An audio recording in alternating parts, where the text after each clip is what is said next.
In this video, we'll do some examples with indexed sets.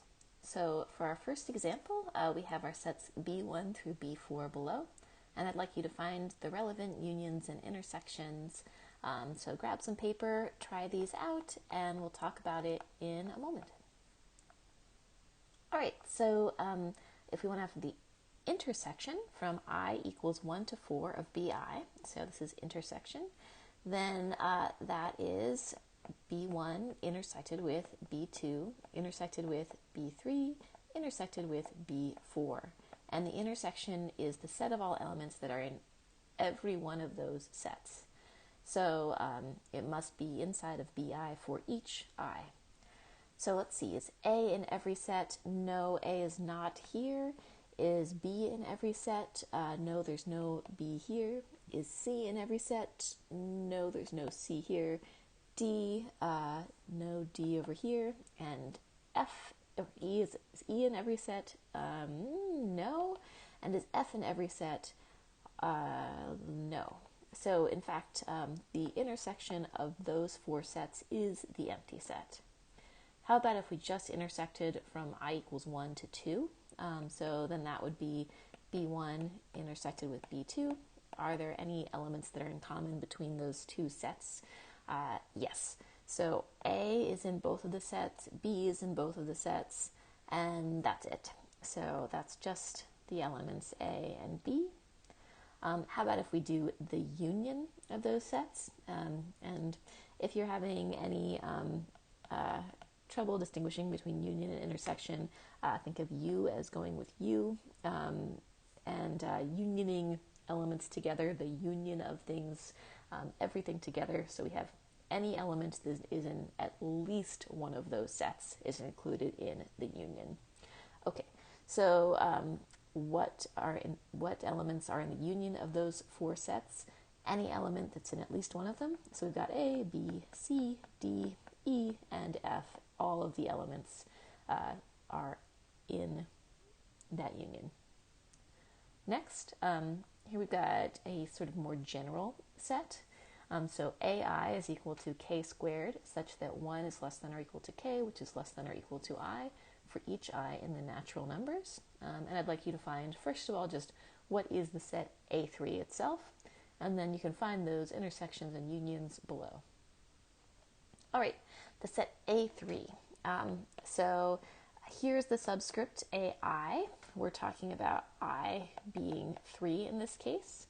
And so it's the set of things of the form k squared such that 1 is less than or equal to k, which is less than or equal to I. So k equals 1 would be one such thing, and we're looking at that thing squared. So 1 squared, which is 1. 2 squared is also would be also in there because 2 is less than I and greater than 1. So 2 squared, which is 4, would also be in there. And when I is equal to, or when k is equal to 3, that will also be in there. So 3 squared is 9. So A3 would be the set 1, 4, and 9. All right, with that in mind, we can look at some of these unions and intersections. So here we've got the union set of all elements that are in at least one of those sets, A1 through A5. So this would be the union of A1. What's in A1? Well, then I is equal to 1. And so we are just looking at the set of integers k squared such that 1 is less than or equal to k, which is less than or equal to 1. So 1 is the only element in A1. Unioned with what's in A2, that would be 1 squared and 2 squared. A3 we've already got, that's 1 squared, 2 squared, and 3 squared. A4 would be same set, but now we're going up to I equals 4. So, and then we are also unioning that together with A5, which is 1, 4, 9, 16, and 25. Now when we union those 5 sets together, any element that's in at least one of those sets, we get the entire 1, 4, 9, 16, and 25. Now what if we instead intersect those same 5 sets? If we do the intersection of those same 5 sets, we just have the elements that are in every single one of them. So the only element that is in each of those sets is the element 1. So that is our intersection. What if we want the union from I equals 4 to 6 of AI? We would have A4 is going to be, again, all elements of the form k squared such that 1 is less than or equal to k, which is less than or equal to 4. So A4 we see is 1, 4, 9, and 16. A5 is 1, 4, 9, 16, and 25. And A6 is that same set as well as 36.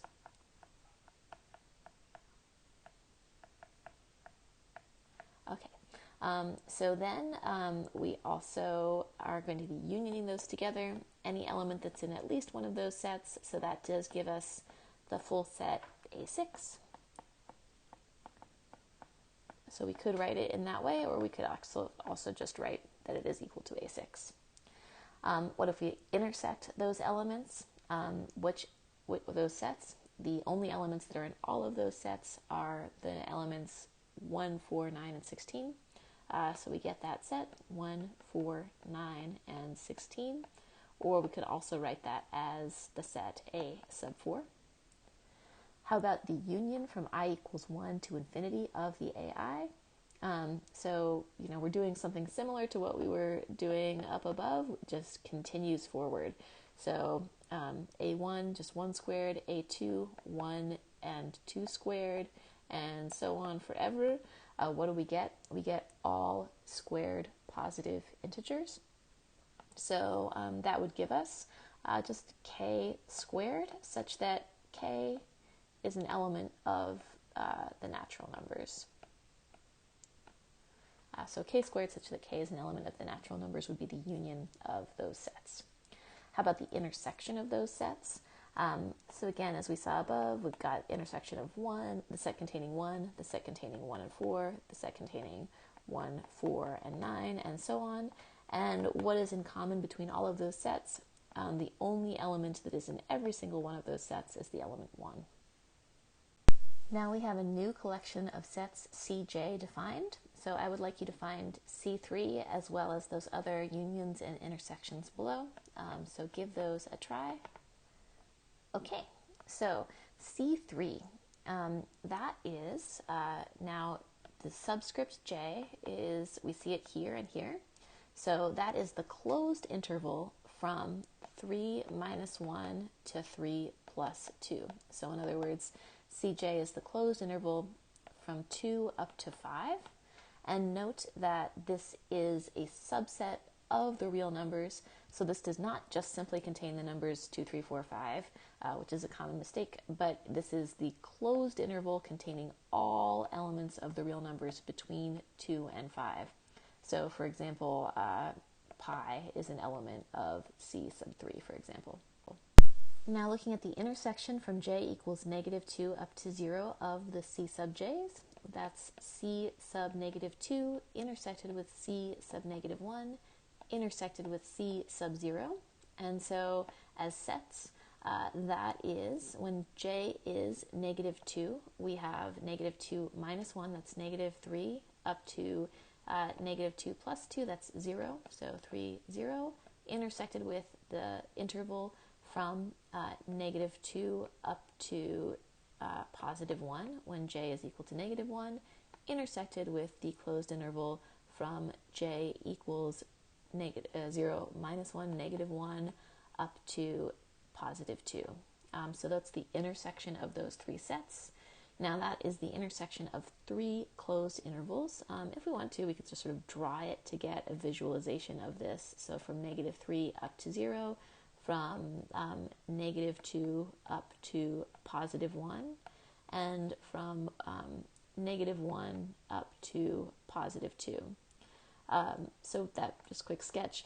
What is in common between those three intervals? Yes, we do have some stuff that is in all three of those intervals. So we have this sub-interval in common between all of them, this interval between negative 1 and 0.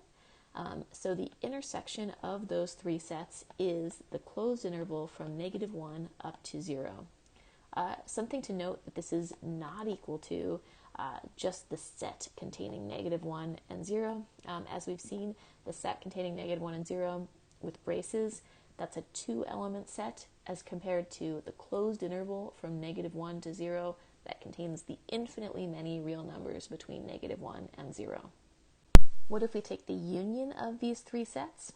So taking the union of those three sets, it's any element that's in at least one of those sets. So we get the entire closed interval from -3 up to +2, anything that's in at least one of those sets. How about the union from I equals 1 to infinity of the CJs? So we saw that C sub j is the closed interval from j minus 1 to j plus 2. So C sub 1 would be j minus 1 to j plus 2. 0 up to 3 is C sub 1. So if we're unioning these intervals together, we've got 0 to 3 unioned with 1 to 4 unioned with so on. And so that's going to give us the half-open interval from 0 all the way up to infinity is going to be the union of those sets. What about the intersection of the sets from j equals 1 to infinity?